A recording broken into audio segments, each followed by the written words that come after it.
내일이 초복이라고 하네요. 그 복자가 엎드린다는 그 복자 맞죠? 예. 처음 엎드리고, 또 열흘 지나면 두 번째 엎드리고요. 그리고 또 열흘 지나면 세 번째 엎드리고, 여름, 한여름의 뜨거움 아래서 우리가 세 번 이렇게 엎드리는 그런 절기가 있습니다.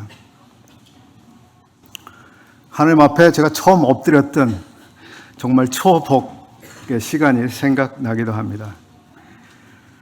저는 6월에 하나님 앞에 처음으로 엎드렸던 기억을 가지고 있습니다.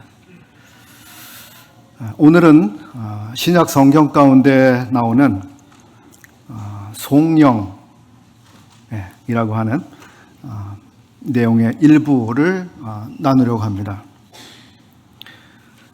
이것을 나누는 이유는 예배 때문입니다.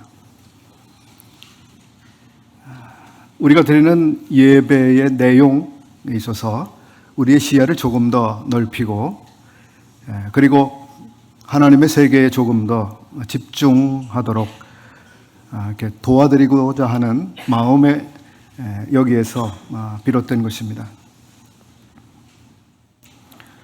하나님이신 우리 주 예수 그리스도, 그분을 더 깊이 묵상하고 그리고 더 고양된 마음으로 또 주님을 높여드리는데 오늘 또 이 시간이 사용이 되면 좋겠습니다. 우리가 물건을 새로 구입을 하면 거기에 들어있는 게 있습니다. 사용 설명서가 들어있습니다. 그리고 그 사용 설명서에는 주의사항이라고 하는 그런 내용이 또 함께 있습니다. 이 물건을 사용하실 때 이런 것을 주의하십시오 하는 거죠. 제가 지금 주의를 드리는 겁니다. 오늘 메시지가 주의를 하셔야 되는 내용입니다. 왜냐하면 매우 지루하실 수 있습니다. 또 머리가 아프실 수 있습니다. 생소한 부분이실 수 있기 때문이죠. 눈이 감겨오시는 그런 분이 계실지도 모르겠습니다. 아직 오전입니다. 자매님들에게도 오늘의 이 말씀이 필요하겠지만 우리 형제님들에게 아마 더 필요하시리라고 생각합니다. 그래서 우리 형제님들께서 더 집중해서 들어주시면 감사하겠습니다. 머리가 좀 아프실 수 있기 때문에 가능한 짧게 시간을 사용하겠습니다. 우리 형제 자매님들 가운데 송영이라고 하는 이 단어를 익히 들어보신 분들이 계실 겁니다. 혹은 난 이거 처음 듣겠습니다 하는 분도 계시겠죠? 송영이 무엇일까요? 말씀을 드리기 앞서서 우리 로마서 11장을 한번 펴보겠습니다. 11장 33절부터 36절까지 읽겠습니다. 로마서 11장 33절부터 36절. 표신 성도님들 함께 읽겠습니다. 시작. 깊도다 하나님의 지혜와 지식의 풍성하며 그의 판단은 헤아리지 못할 것이며 그의 길은 찾지 못할 것이로다. 누가 주의 마음을 알았느냐? 누가 그의 모사가 되었느냐? 누가 주께 먼저 드려서 갚으심을 받겠느냐? 이는 만물이 주에게서 나오고 주로 말미암고 주에게로 돌아감이라. 그에게 영광이 세세에 있을지어다. 아멘. 이 구절은 사도 바울께서 로마서 9장부터 11장까지 통해서 밝히고 있는 유대인들의 구원 문제에 대한 하나님의 계획을 아주 긴 본문을 사용해서 다루고 정리하고 이제 마무리하면서 자신의 마음에 가득 차고 그리고 넘쳐오르는 감격이 있었습니다. 그래서 그 넘쳐오르는 감격을 주체할 수 없었기 때문에 이렇게 감격을 담아서 표현하고 있는 구절입니다. 마지막 단락을 보시면 그에게 영광이 세세에 있을지어다 아멘 이렇게 마치고 있습니다. 자, 이것이 송영이라고 하는 것의 한 사례입니다. 로마서의 이 본문 앞에서 8장까지의 내용을 구성하고 있는 것이 무엇입니까? 유대인이나 이방인이나 차별이 없이 하나님의 은혜로 예수 그리스도를 믿는 자들에게 그리고 믿음으로 말미암아서 거저 의롭다고 여겨주시는 구원의 원리를 앞에서 다루고 있었습니다. 그리고 이어서 믿는 자들, 다시 말씀드려서 하나님의 뜻대로 부르심을 입은 사람들, 하나님을 사랑하는 사람들에게는 그들의 생애에서 경험하고 배우는 그 모든 것들이 합력해서 선을 이루게 되는 이 성화라고 하는 부분을 이어서 다루었습니다. 그런 다음 하나님의 구원의 보존과 완성이라고 하는 이 전반적인 그림을 8장까지 다 다룬 이 사도는 갑자기 이야기의 방향을 휙 바꿉니다. 마치 강물의 방향이 바뀌는 것과 같죠. 갑자기 유대인들의 이야기를 하면서 자기 마음속에 있는 엄청난 고통에 대해서 이야기를 합니다. 어느 유명한 화가 생각을 잠깐 해보겠습니다. 앞에도 화가가 계시는데요. 레오나르도 다빈치를 한번 떠올려 보겠습니다. 자, 그분이 그린 그림 중에 최후의 만찬이라고 하는, 최후의 만찬 그분이 그린 게 맞죠? 예. 그분이 최후의 만찬을 대작을 그리고 있었습니다. 그 화가가 그 그림 중에서 예수님의 모습을 붓으로 이렇게 정성을 다해서 그리고 있었습니다. 그 얼굴의 표정, 그분의 뭐랄까요, 모양, 색깔 이런 걸 적절하게 생각해서 갑자기 그렇게 칠하고 있다 갑자기 붓을 싹 내리더니 저 옆에 있는 또 다른 인물에게 가서 붓질을 시작합니다. 그 인물은 가룟 유다입니다. 그 화가는 어떤 그림의 한 부분에 대해서 그렇게 집중하다가 갑자기 다른 인물에게 집중하는 것처럼 지금 로마서를 써 내려가던 이 사도가 갑자기 방향을 바꿔서 다른 이야기를 시작하고 있는 마치 그런 모습입니다. 8장까지 하나님의 성도를 향한 끊을 수 없는 그 사랑, 그리고 예수 그리스도의 형상을 본받게 하기 위한 하나님의 놀라운 계획을 8장까지 밝힌 그분께서 9장에서 갑자기 그렇다면 유대인들 그들은 어떻게 되는 것인가 라고 하는 이런 질문을 하는 겁니다. 유대인들은 혈통적으로 아브라함의 후손들이죠. 그리고 아브라함에게는 하나님이 해 주셨던 언약들이 있었습니다. 그렇다면 이젠 혈통적으로 유대인이 아닌 사람들에게도 믿음에 의해서 실제적인 아브라함의 후손들이 되게 하셨다면, 그렇다면 아브라함의 혈통을 이어받은 그 유대인들에게 하셨던 약속들은 어떻게 되는가? 그 약속들은 이제 모두 사라져서 폐기 처분되는 것인가? 그런 질문이 유대인들에게 당연히 생길 수 있겠죠. 그 질문에 대한 답이라고 할까요? 그래서 그랬는지 이 사도 바울이 다른 주제를 지금 다루기 시작합니다. 그래서 9장부터 11장까지는 이러한 유대인들이라면 마땅히 가지게 될 궁금증에 대한 답을 하고 있습니다. 그런 다음 하나님께서는 사람이 생각지도 못할 매우 놀라운 지혜를 갖고 계시고 그 계획을 가지고 계시는데 결과적으로 하나님께서는 모든 유대인들을 구원으로 인도할 것이다 라고 하는 장엄한 그림을 그가 펼쳐가는 것입니다. 이게 9장부터 11장까지의 이야기이죠. 이 그림의 완성 단계에서 바울 사도는 그분의 계획이 참으로 뛰어나고 엄청나고 인간의 지혜나 천사의 지혜, 그 어떤 존재조차도 주님께 아이디어를 제공하거나 힌트를 제공하겠다고 하는 이런 것들이 하나님께 전혀 필요치 않은 그분의 엄청난 지혜의 하나님이시라고 하는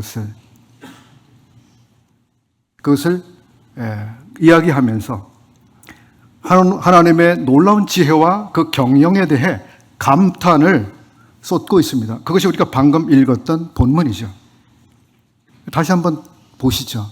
사도 바울이 과연 어떤 마음에서 그 송영을 하나님께 지금 드리고 있는가? 33절 깊도다 이렇게 시작을 합니다. 깊도다 하나님의 지혜와 지식의 풍성하며 그의 판단은 헤아리지 못할 것이며 그의 길은 찾지 못할 것이로다. 유대인들이 궁금해하는 그 질문, 아브라함과 했던 그 언약들, 그런 것들이 어디로 사라져 버렸는가 하는 궁금증. 그러나 하나님의 생각은 사람들이 가지고 있는 모든 궁금증들보다 더 놀랍다라고 하는 이야기를 지금 꺼내고 있는 것입니다. 깊도다 하나님의 지혜와 지식의 풍성하며. 34절 누가 주의 마음을 알았느냐? 그의 모사가 되었느냐? 하나님, 제가 한 가지만 알려드릴까요? 하나님, 그거 이렇게 하시면 될 것 같은데요? 어떤 존재가 하나님께 그런 아이디어를 제공할 수 있습니까? 그분은 그런 게 필요한 분이 아니시죠. 완전하신 지식의 하나님.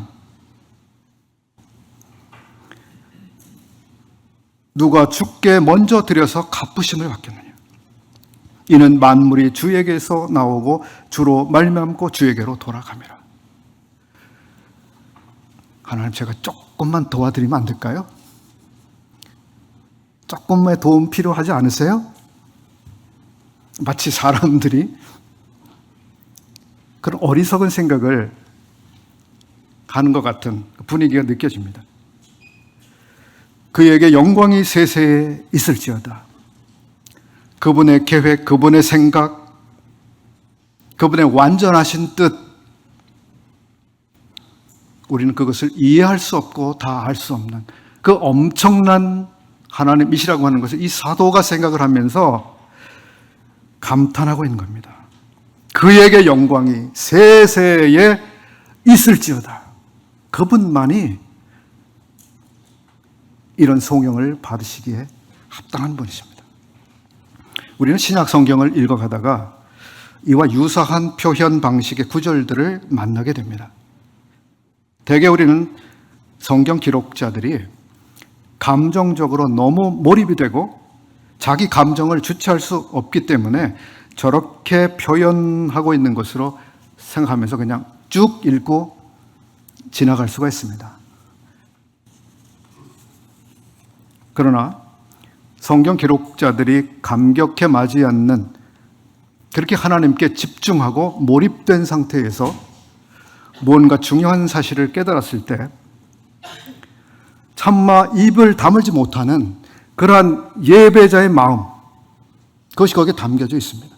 우리가 그 예배하는 분의 그 마음을 똑같이 느끼면서 그 감격 안으로 우리가 들어간다면 우리의 예배가 어떻게 될까요?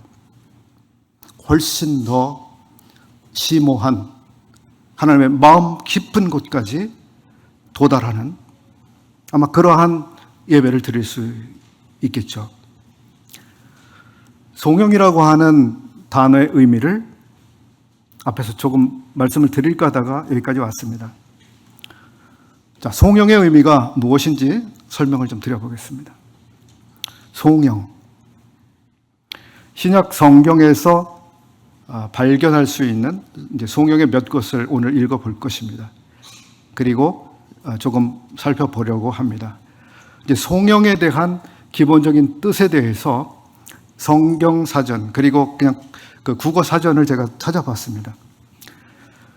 다음이라고 하는 포털에서 송영이라고 하는 사전을 찾아보면 이렇게 설명합니다.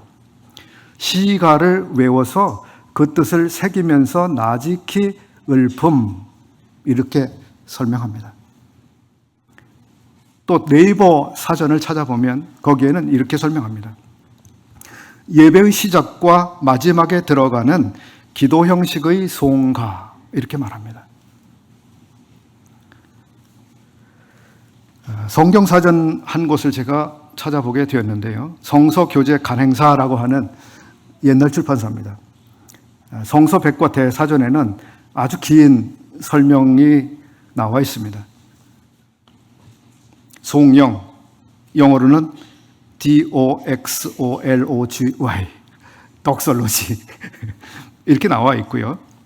헬라어로는 독소 플러스 LOGIA, 독설로기아, 이렇게 나와 있습니다. 이 단어는 영광, 찬양, 명예를 말하고 있는 소위 DOXA, 독사, 예. 이것과 진리의 말씀을 말하는 LOGOS, 로고스라고 하는 이 두 단어가 합해져서 거기에서 나온 단어입니다. 주로 하나님 또는 삼위일체 중 어떤 위격에 대한 짧은 찬양의 표현이다, 이렇게 이 사전은 설명하고 있고요. 기본적 형태는 축복의 문구로서 하나님을 찬송하리로다 또는 찬송하리로다 하나님 곧 우리 주 예수 그리스도의 아버지, 이런 식으로. 그리고 이런 찬송의 뒤에는 주로 그분의 백성들의 생활 속에 하나님이 역사하신 것을 나타내는 문장들이 따라온다. 예를 들어서 고린도후서 1장 3절을 읽어보면 이렇습니다. 찬송하리로다 그는 우리 주 예수 그리스도의 하나님이시요 자비의 아버지시요 모든 위로의 하나님이시며, 이렇게 기록하고 있습니다. 찬송하리로다 라고 하는 송영이 나오고 이어서 왜 그분이 찬양을 받으실 만한 분인가를 설명하고 이야기하고 있습니다. 베드로전서 1장 3절은 또 이렇게 송영을 보여주고 있습니다. 우리 주 예수 그리스도의 아버지 하나님을 찬송하리로다. 송영이죠. 그의 많으신 긍휼대로 예수 그리스도를 죽은 자 가운데서 부활하게 하심으로 말미암아 우리를 거듭나게 하사 산 소망이 있게 하시며, 우리 주 예수 그리스도의 아버지 하나님을 찬송하리로다. 송영이죠. 그리고 왜 그분이 찬송을 받으실 만한 분인가를 이어서 이야기하는 것입니다. 또 다른 표현으로는 계시록 5장 9절과 12절을 우리가 생각해 볼 수 있는데 이런 표현이 나옵니다. 어린 양이 뭐뭐뭐뭐 하시기에 합당하시도다, 이런 문장입니다. 12절을 계시록 5장 12절을 찾아보겠습니다. 계시록 5장 12절. 그들이 새 노래를 불러 이르되 두루마리를 가지시고 그 인봉을 떼기에 합당하시도다. 합당하시도다. 일찍이 죽임을 당하사 그 각 족속과 방언과 백성과 나라 가운데서 사람들을 피로 사서 하나님께 드리시고, 그리고 중약 큰 음성으로 이르되 죽임을 당하신 어린 양은 능력과 부와 지혜와 힘과 존귀와 영광과 찬송을 받으시기에 합당하도다 하더라. 또한 거룩하다 거룩하다 거룩하다 주 하나님 곧 전능하신 이여, 이런 표현이 송영의 문장으로 나오기도 합니다. 송영은 신약 성경 서신들 가운데 여러 곳에서 보편적으로 우리가 볼 수 있는데 인사 말 도중에 나오기도 합니다. 또 감사 기도를 시작하는 첫 머리에서 사용이 되기도 하고요. 또 무엇인가를 권고하면서 그것을 마치면서 끝머리로서 사용이 되기도 합니다. 마지막으로 이제 서신을 종결하면서 종결어로 사용이 되기도 했습니다. 이제 벌써 머리가 좀 침침하시죠? 머리가 어지러우시죠? 이상의 성경사전을 통해서 본 송영에 대한 아주 일반적인 설명입니다.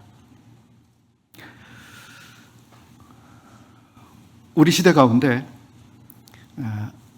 모임의 성경교사들 가운데 아주 두드러진 분이 한 분 있습니다. 아일랜드 더블린에 있는 라스마인이라고 하는 모임이 있습니다. 그곳에서 주님을 섬기고 있는 마크 스위트넘이라는 형제님이 계시는데, 오늘 메시지는 그분의 글을 제가 많이 참고했다는 것을 밝히겠습니다. 그 형제님은 송영에 대해서 이렇게 이야기했습니다. 서신서에서 기자, 즉 성경의 기록자죠. 성경을 기록한 분, 초점이 이제 수평적 시선, 즉 성도들을 향하는 그런 내용들, 성도들을 향한 그 전개가 쭉 지나가다가 수직적 시선으로 갑자기 성경 기록자의 방향이 바뀝니다. 이렇게 향했던 내용이 갑자기 위를 향하게 되는 거죠. 수직적 시선으로 옮겨갈 때, 즉 기자가 하나님을 향하여 말하기 위해서 수신자들에게 말하는 것을 딱 멈추고 마음으로부터 흘러나오는 하나님을 향한 자발적 예배를 표현하는 순간, 그 순간에 우리가 송영을 볼 수 있다.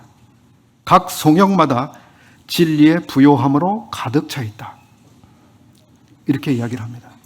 그러니까 송영은 그냥 미사 여구를 그냥 써놓은 것이 아닙니다. 정말 하나님을 향해서 예배를 드리고 있는 그 자체입니다. 그리고 그 송영들은 그저 자기 마음의 감정대로 표현하고 있는 것이 아닙니다. 그 송영들은 진리의 말씀들을 기초로 해서 그 말씀의 기반 때문에 거기에 대한 반응으로서 경배를 올리고 있는 그런 것이라고 하는 겁니다. 따라서 진리에 대한 인식, 진리에 대한 계시, 이런 것을 떠나서 송영이라고 하는 것은 생각할 수 없다고 하는 거예요. 성경 기록자가 하나님은 누구신가? 그분은 어떤 분이신가? 그분의 그 하신 일은 얼마나 놀라운가? 그분이 하시는 방식은 얼마나 위대한가? 뭐 이런 것들에 대한 교리적인 이해, 이런 것들을 그 저자가 깨달았고 그 깨달음의 기초 위에서 이러하신 놀라운 하나님에 대한 성경 기록자의 반응으로서 그게 올려지고 있는 것입니다. 오늘날 많은 교회들이 이상한 예배를 드리죠. 이런 하나님의 계시, 하나님의 말씀의 가르침, 그런 것에 근거하지 않은 인간의 감정에 기반을 두고 막 그 감정을 고조시키는 형식의 예배들이 굉장히 많습니다. 그 성경에서 우리는 그것을 보는 게 아닙니다. 그리고 송영 예배는 반드시 하나님께만 돌려집니다. 어떤 위대한 사람에게도 어떤 천사에게도 돌려지는 게 아닙니다. 그래서 어떤 송영은 하나님 아버지를 향합니다. 어떤 송영은 예수 그리스도를 향하고 있습니다. 그리고 어떤 송영은 특별히 어떤 위격에 한정하지 않고 그냥 하나님을 향해서 올려지고 있습니다. 예를 들어 보겠습니다. 아버지 하나님께 돌려지는 송영, 로마서 16장 27절 한 곳을 읽어보겠습니다. 지혜로우신 하나님께 예수 그리스도로 말미암아 영광이 세세 무궁토록 있을지어다. 아멘. 지혜로우신 하나님께, 하나님을 향하고 있습니다. 그리고 지혜로우신 하나님이라고 그분의 어떠하심에 대해서 앞에 말씀하고 있습니다. 그분은 지혜로우신 분이다. 그분이 지혜로우시기 때문에 그분에게 세세 무궁토록 이렇게 연결되고 있는 것이죠. 로마서 9장 5절은 예수 그리스도를 향하고 있는데요. 9장 5절을 보겠습니다. 조상들도 그들의 것이요 육신으로 하면 그리스도가 그들에게서 나셨으니 그는 만물 위에 계셔서 세세의 찬양을 받으실 하나님이시라. 아멘. 예수 그리스도를 향하고 있습니다. 그분은 만물 위에 계셔서 세세의 찬양을 받으시기에 합당한 분이십니다 라는 고백을 하고 있는 거죠. 왜냐하면 그리스도가 나셨기 때문에, 그 그리스도는 바로 아브라함의 후손들 그 혈통을 따라서 이 세상에 오신 분이시다라고 하는 것을 로마서 9장부터 다루는 그 큰 주제 안에서 그것이 시작하면서 송영을 드리고 있는 것입니다. 베드로후서 3장 18절도 역시 우리 주님 예수 그리스도를 향한 송영입니다. 베드로후서 3장 18절. 오직 우리 주 곧 구주 예수 그리스도의 은혜와 저를 아는 지식에서 자라가라. 영광이 이제와 영원한 날까지 그에게 있을지어다.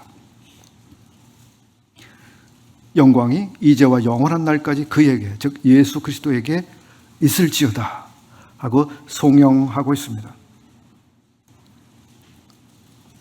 왜냐하면 그분은 예수 그리스도의 그분의 은혜 그리고 그분을 아는 지식에서 우리를 자라게 하실 그분이기 때문에 우리가 그렇게 자라간다면 그분에게까지 그 놀라운 지점까지 우리를 자라게 하실 그분을 우리 주목하면서 이 송영을 하고 있는 것이죠. 또 다른 경우는 이제 하나님의 위격을 구분하지 않고 하나님께 돌려드리는 송영인데요. 디모데전서 1장 17절입니다. 디모데전서 1장 17절. 영원하신 왕 곧 썩지 아니하고 보이지 아니하고 홀로 하나이신 하나님께 존귀와 영광이 영원 무궁하도록 있을지어다. 아멘.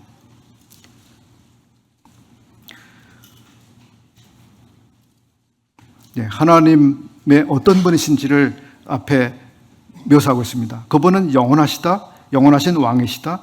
그분은 썩지 아니하시는 그러하신 분이다. 그분은 보이지 아니하시는, 그러면서 홀로 하나이신 그러한 분이시다 라고 하는 수식을 하고 있습니다. 성경 기록자들은 이런 송영을 터뜨리면서 하나님의 모든 장소에서 영원하도록 영광 받으시기를 갈망하고 있는 것입니다. 송영은 우리에게 여러 가지를 가르쳐주고 있는데 우리가 하나님께 사로잡힌 것의 열매가 바로 예배다라고 하는 이 사실을 우리에게 보여주는 것입니다. 우리 예배를 드리기 위해서 주일에 옵니다. 그리고 모입니다. 예배를 어떻게 준비합니까? 하나님께 대한 집중, 하나님에 대한 묵상. 우리가 주중에 혹은 주말에 그걸 하지 않고 예배를 드릴 때 우리 예배가 어떻겠습니까? 예배는 그분을 묵상하고 사로잡힌 것의 열매다. 이거 기억하면 좋겠습니다. 예배는 하나님과 그분의 아들을 깊이 묵상함을 통해서 고양되고 감동받아서 나오는 것이다. 자기 감정이나 느낌이 아니라 우리의 예배의 초점은 항상 하나님 아버지와 주 예수 그리스도입니다. 형제님들은 잘 기억해 보실 필요가 있습니다. 내가 과연 어떤 예배를 드리고 있나? 내 예배는 하나님 아버지를 향하는가? 아들 예수 그리스도를 향하고 있는가? 아니면 나를 향하고 있는가? 신약 성경에 나오는 많은 송영이 상세하고 근본적인 교리의 말씀 뒤에 따라 나온다. 이 사실을 우리가 이 송영을 자세히 보면 알게 됩니다. 이런 연결은 우연한 것이 아니라, 예를 들어서 로마서는 무엇을 다룹니까? 사법적인 의를 다루고 있는 게 로마서죠. 사법적인 논의를 다루고 있는 로마서. 그리스도의 예표와 실체를 다루고 있는 히브리서. 교회가 무엇인가를 설명하고 있는 에베소서. 이런 서신들에는 그 송영들이 나올 때에 앞에서 그 교리에 대한 것들을 다루고 이어서 이런 송영을 통해서 예배를 드리게 되는 이런 유기적인 관계 안에 그 송영들이 있다고 하는 것을 우리가 발견할 수 있습니다. 그렇기 때문에 송영이라고 하는 이 예배는 진리를 표현하고 있습니다. 그냥 감동적인 한 문장을 써놓고 있는 게 아니라 그 문장 안에는 반드시 진리를 표현하고 있다고 하는 겁니다. 그리고 우리가 진리를 따라서 예배를 드린다고 한다면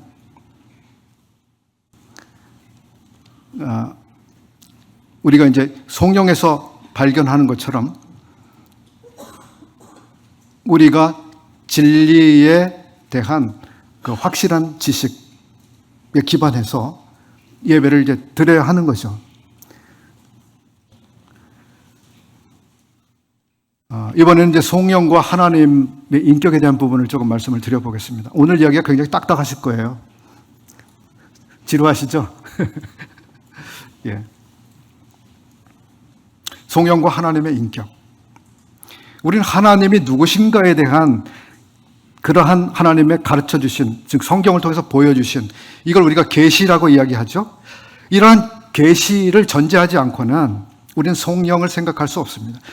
이러한 하나님이 자신이 누구신지를 계시해 주신 것을 알 때 우리가 하나님의 인격을 알게 되는 거죠. 그리고 그러한 그분의 인격을 알 때 우리가 그 인격에 걸맞는 예배를 드리게 되는 거죠. 그러니까 우리가 성경을 읽지 않고 하나님을 예배할 수 있다, 하나님을 알지 못하면서 예배할 수 있다라고 하는 것은 어불성설이 됩니다. 반드시 하나님을 알아야 하고 하나님의 말씀을 통해서 하나님을 알아야 그 아는 만큼 넓고 깊게 하나님의 마음에 다가갈 수 있는 것입니다.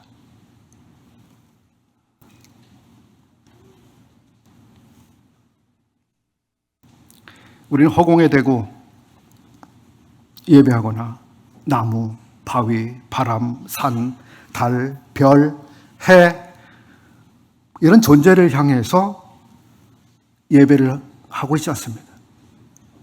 지금 말씀드린 그 존재들은 소위 인격이라고 하는 것을 가지고 있지 않아요. 그렇죠? 우리가 예배를 드리는 그 예배의 대상은 인격을 가지고 계신 분입니다. 따라서 그분은 자기의 존엄을 중요하게 생각합니다. 그리고 예배자의 예배하는 자세나 내용에 대해서 그분은 반응하시는 분입니다. 그분은 예배를 받으시기도 하고 심지어는 예배를 거절하시는 경우도 있는 것입니다. 구약 성경 생각해 보십시오. 어떤 예배는 하나님이 받지 않으시는 종류의 예배도 있었습니다. 그분은 인격을 가지고 계신 인격체이시기 때문에 그렇게 하실 수 있는 겁니다. 그래서 우리가 예배를 받으시는 분이 받으실 만한 예배를 드려야 하는 것이죠. 우리가 정성을 다해서 예배를 하면 그냥 받아주시겠지? 가인이 가졌던 생각과 다를 바가 없는 거죠.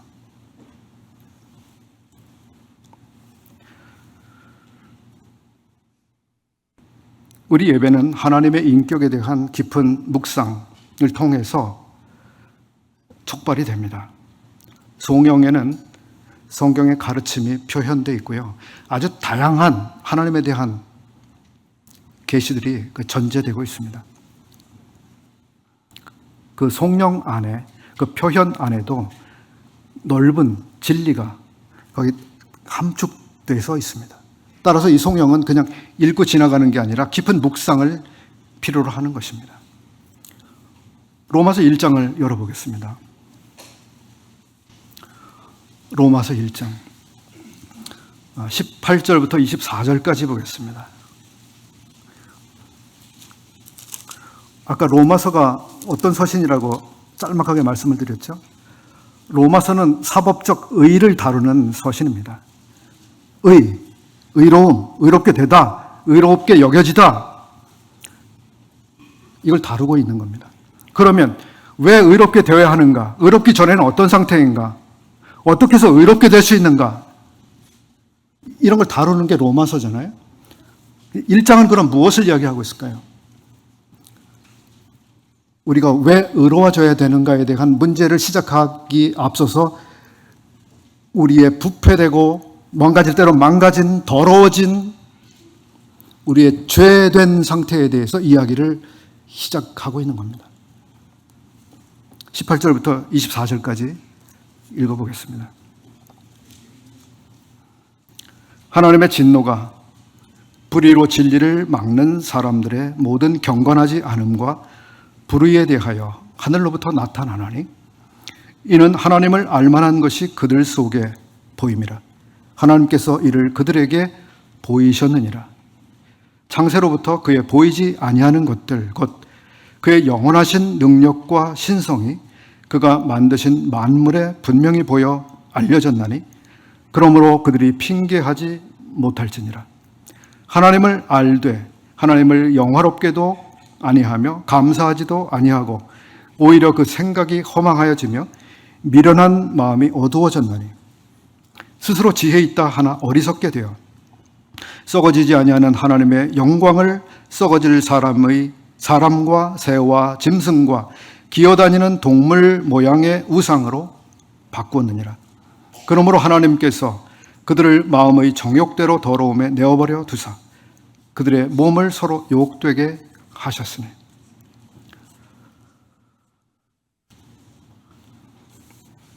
방금 읽은 글에서 보면 하나님께서는 사람들에게 보여주셨다고 하는 이야기들이 나옵니다. 무엇을 보여주셨습니까? 하나님을 알만한 것들을 보여주셨습니다. 하나님께서 그들에게 보여주셨습니다. 19절이죠. 그리고 하나님께서는 20절에서 보듯이 만물에 부여서 만물에 분명히 보여서 사람들에게 알 수 있도록 알려지게 됐다라고 하는 것을 이야기하고 있습니다. 그래서 21절에 보면 사람들이 하나님을 이제 알 수 있도록 보여줬고 그 다음에 알려졌고 그래서 이제 알 수 있게 됐고 21절에서 보듯이 하나님을 알았습니다. 알되 그러나 사람들의 반응이 여기 나오고 있습니다. 하나님 앞에 마땅히 해야 될 반응 대신에 사람들은 하나님을 영화롭게도 감사하지도 않았습니다. 그리고 반대로 아주 멀리 내달았습니다. 허망해지고 마음이 어두워졌습니다. 이게 사람들의 상태였습니다. 스스로 지혜 있다고 생각했지만 어리석게 됐다라고 말해주고 있습니다. 심지어 그 결과가 어떻습니까? 하나님께서 그들을 마음의 정욕대로 더러움에 살도록 내버려 두셨다. 이렇게 기록하고 있습니다. 이런 상태에 있기 때문에 구원을 받아야 하는 거죠. 그렇지 않으면 이 더러워진 상태로 내버려진 상태로 영원히 존재하기 때문에 구원을 받아야 한다고 하는 것입니다. 하나님의 완전하신 의 앞에 이런 더러워진 상태로 어떻게 그 불의한 존재가 그분 앞에 나타나겠습니까? 그들의 몸을 서로 욕되게 하셨으니.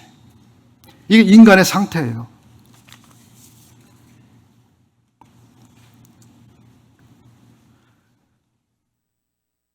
창조 세계가 하나님의 영원하신 능력과 신성을 보여주고 있습니다. 그런데 인류는 이 증거를 거절했고 타락한 삶에 찌들어 오고 있습니다. 이러한 인류의 하나님에 대한 거절은 하나님의 심판을 당연히 초래합니다. 인간은 육체적, 감정적, 지성적으로 악한 상태에 빠져 있습니다. 이런 절망적인 상태를 지금 로마서가 보여주고 있는 거예요. 이렇게 심각하다. 하나님 보실 때 인간은 이렇게 심각하고 부패하고 타락했다. 사도가 그것을 말하고 있습니다. 그러면서 25절을 보면 그러나 그럼에도 불구하고 이 사도가 무슨 말을 하고 있는가? 25절 보시죠. 이는 그들이 하나님의 진리를 거짓 것으로 바꾸어 피조물을 조물조보다 더 경배하고 섬김이라. 이어서 보십시오. 주는 곧 영원히 찬송할 이시로다. 아멘. 하나님을 예배하는 것, 하나님을 향한 예배는 인간의 조건, 인간의 상태, 인간의 부패, 인간의 형편, 그것 때문에 좌우되는 것이 아닙니다.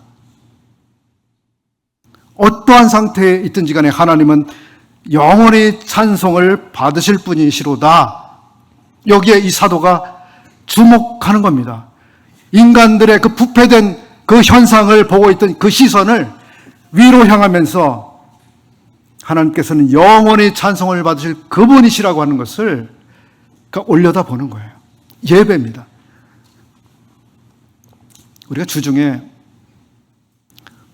시선을 수평적으로 향해서 주로 살아갑니다. 위를 보기 어렵죠. 그러나 저도 주일에 올 때, 그리고 예배의 자리에서 우리의 시선은 위를 향합니다. 우리 예배를 기다리시는 하나님, 우리 예배를 받으시는 하나님, 우리의 예배를 통해서 존귀를 받으시는 하나님. 오늘 예배를 통해서 하나님께서 존귀와 영광을 받으셨습니다. 귀중한 시간입니다.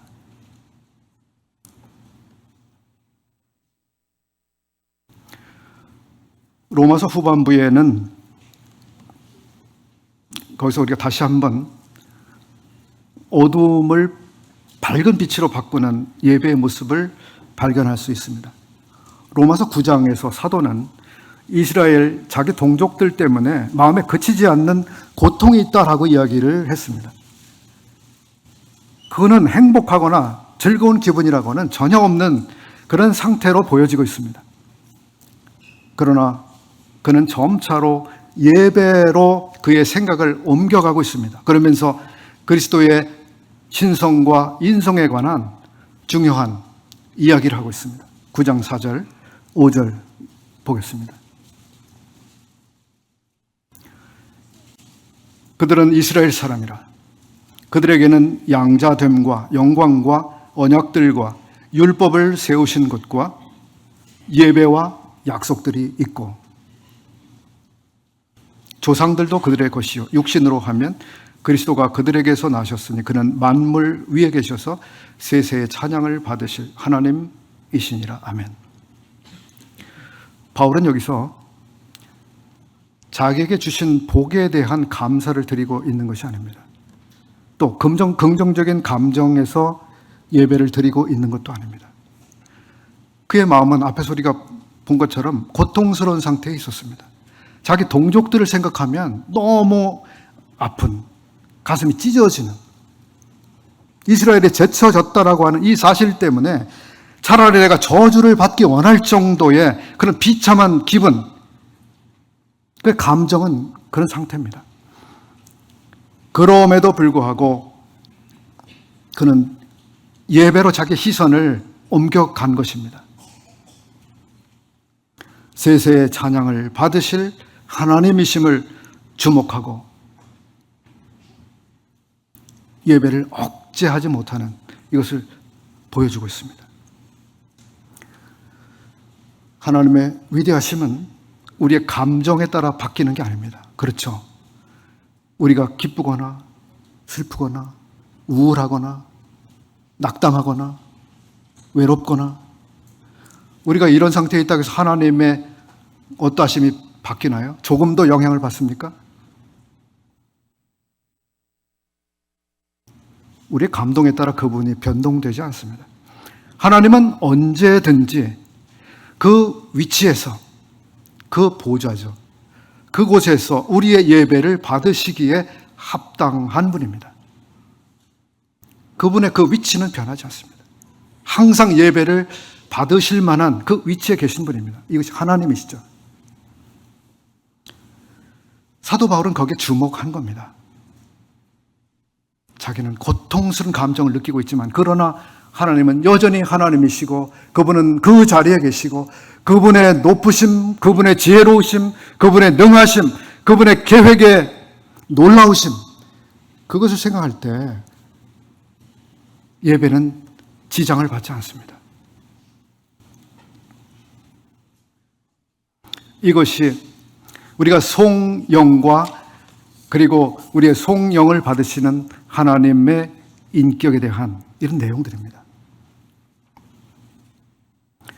오늘 저는 성도님들의 머리를 조금 아프게 해드리는 이야기들을 전해드렸습니다.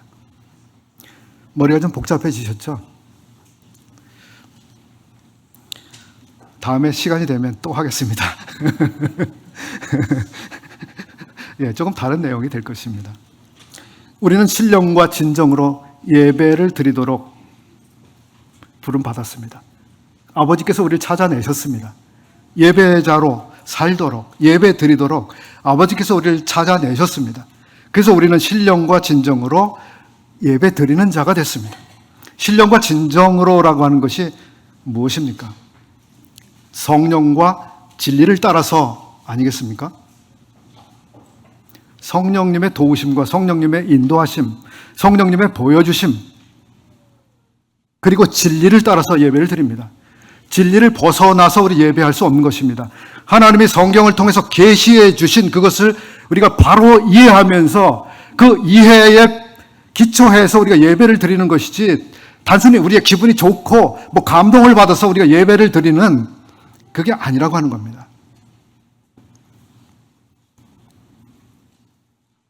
어떻게 하면 우리 예배가 하나님께서 받으시기에 더욱 합당한 예배가 될 것인지 오늘 이 시간을 통해서 조금 더 생각해 보시는 계기가 되셨으면 좋겠습니다. 예배자들의 예배가 발전하거나 자라갈 수 있을까요? 예, 예배는 발전하거나 자라갈 수 있습니다. 우리가 하나님을 알고 또 하나님을 아는 곳에서 성장할 수 있는 것처럼 우리의 예배도 그렇게 될 수 있습니다. 우리 예배는 점점 자라가야 합니다. 처음 구원받을 때 드렸던 예배를 10년 신앙생활 했는데 똑같은 예배를 드린다면 하나님께서 계속 젖병을 들고 젖을 먹이셔야 되는 그림이겠죠. 우리는 우리의 예배가 주 앞에서 더 성장해가고 발전해가기를 바랍니다. 그래서 이 송영이라고 하는 이것을 통해서 우리 예배가 무엇인지 어때야 하는지 이런 것들에 대해서 생각을 해보고자 했습니다. 우리 성도님들께 도움이 되셨기를 바라겠습니다. 기도하겠습니다.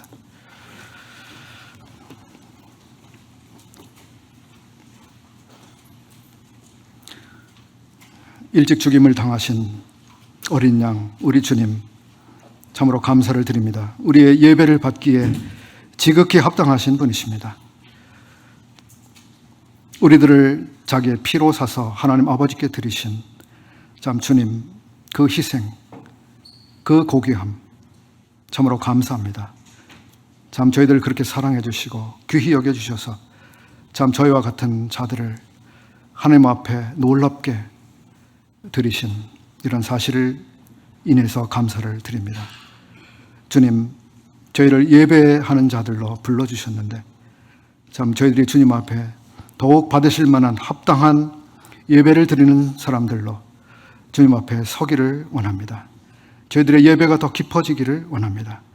저희들의 예배가 더 성숙되어지고 주님의 마음 가장 깊은 곳까지 도달하는 하나님의 마음에 가장 합당한 그 지점까지 이르는 그런 예배가 되어가도록 성숙되어 가기를 소원합니다.